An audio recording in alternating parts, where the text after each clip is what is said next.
अस्सलामुअलैकुम। Capital 51 news के साथ मैं हूँ सालहा जमाल। सबसे पहले हेडलाइंस।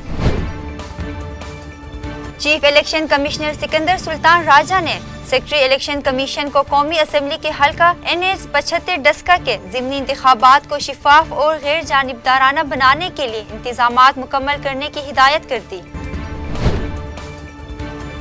वज़ीर आला सिंध मुराद अली शाह का कहना है कि हम सूबे में लॉकडाउन नहीं चाहते, बल्कि सिर्फ 2 हफ्ते के लिए बैनुल सूबाई ट्रांसपोर्ट बंद करना चाहते हैं। तर्जुमान वज़ीर आला सिंध का कहना है कि सिंध में 1 माह के दौरान बरतानिया से आने वालों के कवायद जमा करने का फैसला किया गया।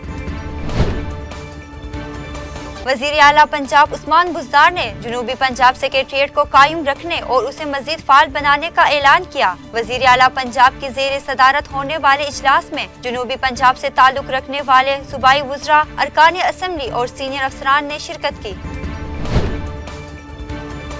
इस्लामाबाद में रेस्टोरेंट जुमेरात और जुम्मे को मुकम्मल तौर पर बंद रहेंगे। जिला इंतजामिया ने शहर में जुमेरात और जुम्मे को रेस्टोरेंट बंद रखने का नोटिफिकेशन जारी कर दिया। नोटिफिकेशन के मुताबिक स्मार्ट लॉकडाउन के तौर पर 11 अप्रैल तक रेस्टोरेंट हफ्ते में 2 दिन बंद रहेंगे।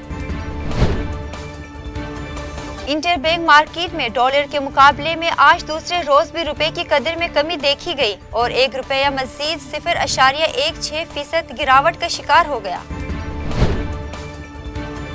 गैर मुल्की खबर एजेंसी के मुताबिक बरतानिया से सफरी पाबंदियों की रेड लिस्ट में पाकिस्तान के अलावा केनिया, बांग्लादेश और फिलिपाइन भी शामिल है। रेड लिस्ट में शामिल मुमालिक से बरतानिया आने वाले बरतानवी शहरियों को 10 दिन करंतना करना होगा।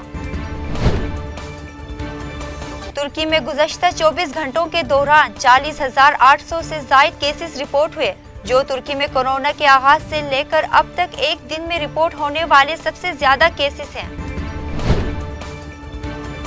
गुलकार शौकत अली CMH में ज़ेरे इलाज थे और आखिर जिंदगी की बाजी हार गए। उनके इंतकाल की तस्दीक उनके अहले खाना ने की।